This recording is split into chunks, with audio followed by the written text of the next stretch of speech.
Bienvenue sur Leadershift, le podcast qui fait bouger votre leadership. Bonjour, c'est Vincent, bienvenue dans un nouvel épisode de Leadershift. Vous l'entendez à ma voix, je suis pas en super forme, c'est pour ça que l'épisode est en retard. Je vous présente mes excuses. Je pensais que ça irait mieux, mais bon, voilà. Mais bon, the show must go on. Cette semaine, réussir et s'épanouir au travail. Le titre original de l'étude dont je vous veux parler, c'est Thriving at Work. Et thriving est un de ces mots en anglais qui n'a pas d'équivalent exact en français, donc on doit utiliser deux verbes. Si vous vous concentrez sur ce que veut dire thriving ou to thrive en anglais, la définition c'est croître, développer ou se développer, avoir du succès. Et dans les synonymes, il y a s'épanouir, triompher, réussir quelque chose. Et donc, dans l'idée de thriving, il y a vraiment le fait de dire je réussis et je me développe et je grandis. On peut parler d'une plante qui thrive ou d'un arbre, par exemple. Donc, vous voyez bien cette idée de succès, mais tant en termes de résultats qu'en termes de succès interne, en termes de croissance. Il y a un élément dans thriving qui est important, qui n'est pas mentionné dans les définitions, cette idée de l'adversité.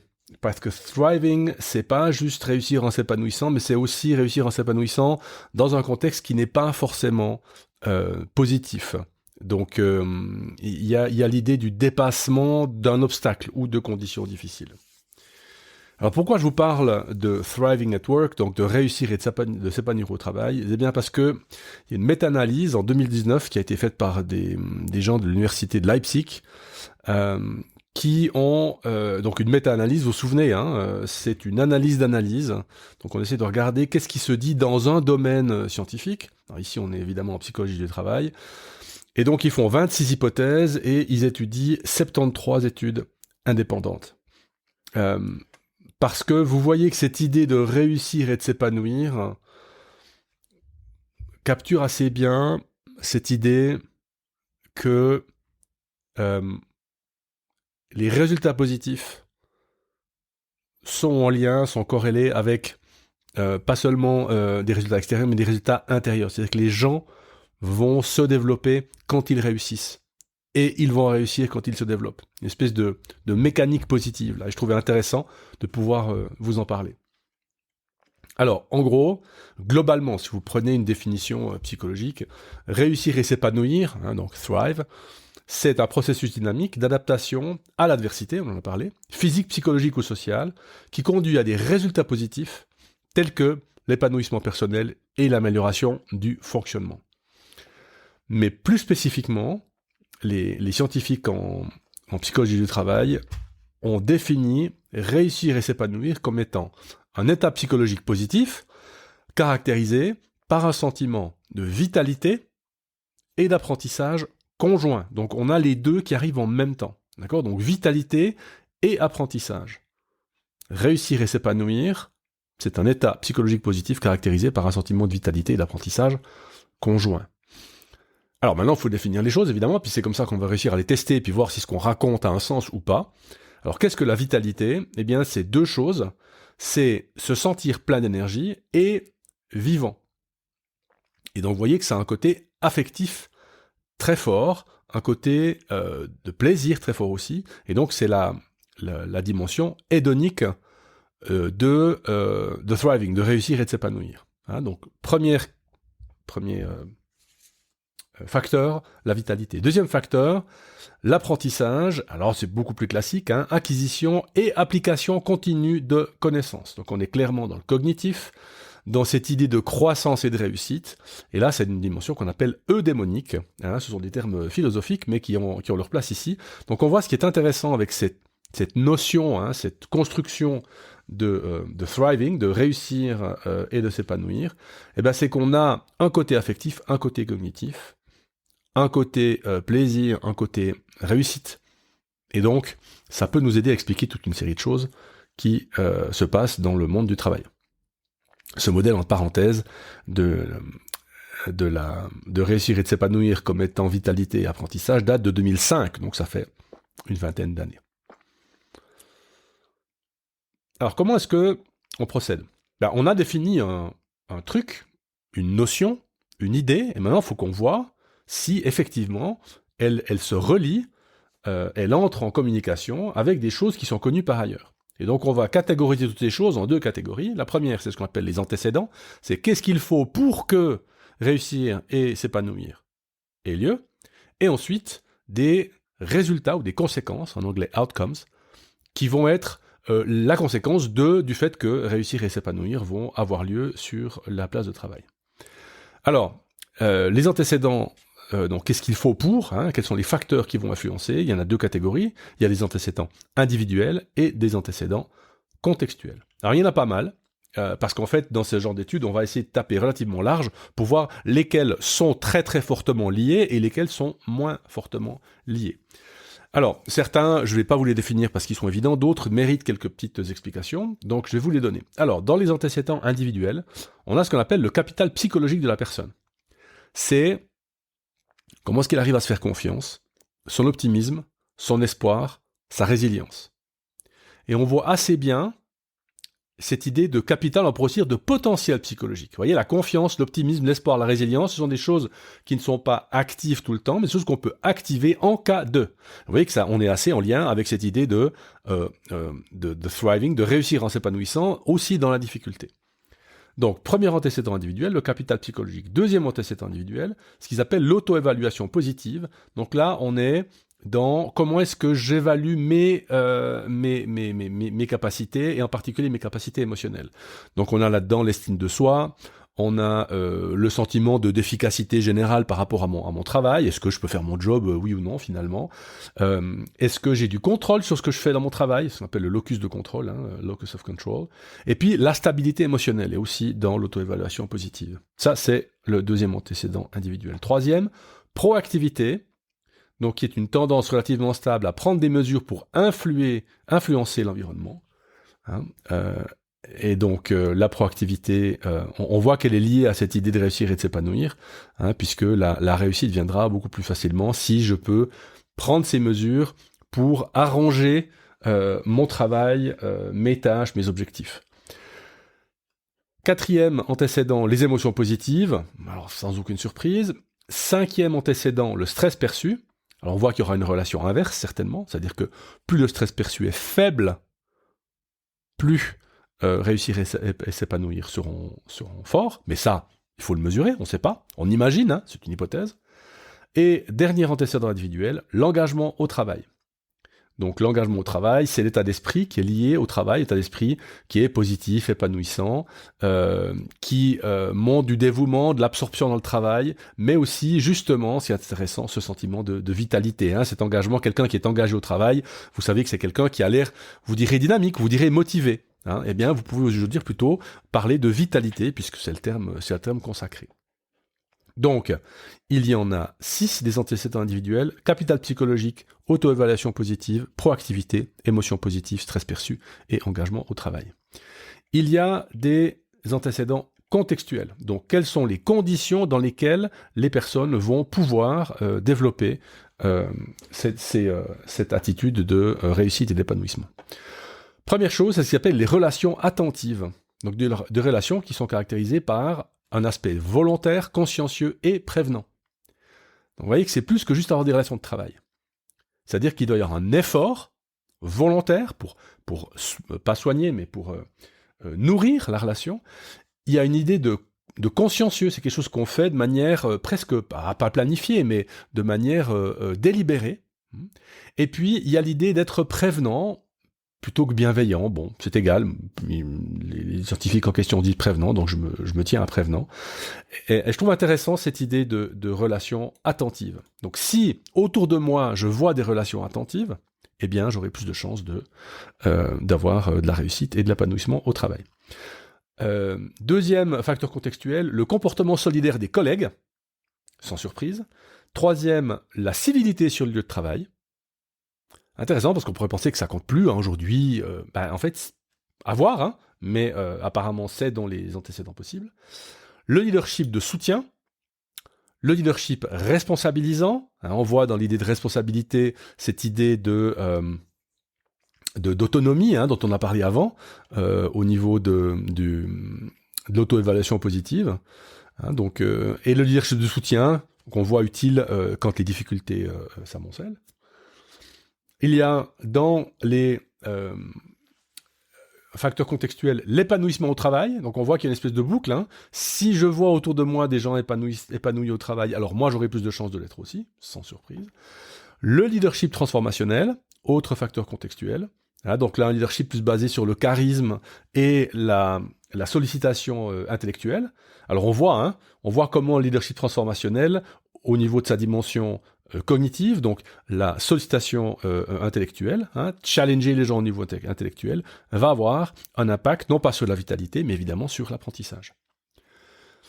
Autre facteur contextuel, la qualité et la quantité des échanges entre les leaders et les membres de l'équipe. Facteur contextuel, le soutien organisationnel perçu. On en a parlé plusieurs fois dans ce podcast, je vous rappelle ce que c'est une conviction que vous pouvez avoir, qui concerne la mesure dans laquelle l'organisation dans laquelle vous bossez apprécie vos contributions et se préoccupe de votre bien-être. Donc on voit l'idée de contribution, l'idée de réussite, et l'idée de bien-être aussi. L'idée de vitalité, pardon. Et enfin, dernier facteur contextuel, la confiance. On en a beaucoup parlé, je mettrai des liens vers les épisodes qui en parlent. Ça, ce sont les antécédents, et dans les résultats, des choses qui sont alors tout à fait standards, j'irai un peu plus vite, des résultats positifs en termes de santé, donc santé subjective meilleure, burn-out plus faible, des attitudes au travail, une satisfaction augmentée, un engagement augmenté, évidemment, des attitudes positives à l'égard de l'épanouissement personnel, c'est-à-dire que je serai plus enclin à chercher l'épanouissement personnel, et puis de plus faibles intentions de quitter l'entreprise ou l'organisation.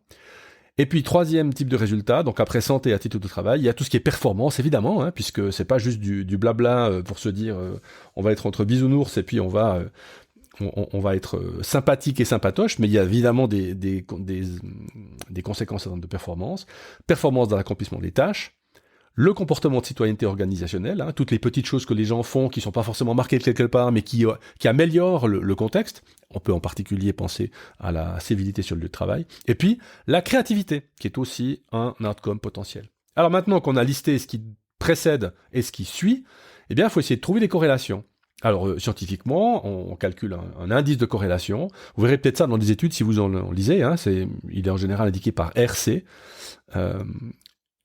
Et on donne 3 forces de corrélation. Une petite corrélation, une corrélation modérée ou une grande corrélation. La grande corrélation, c'est en dessus de 0,5 pour ce facteur, modérée entre 0,3 et 0,5 et petite entre 0,1 et 0,3. Je vais évidemment pas vous donner tous les résultats, puisque sinon on y serait encore demain, mais je vais vous donner quels sont les antécédents importants et quels sont les résultats importants. Et vous aurez peut-être des surprises.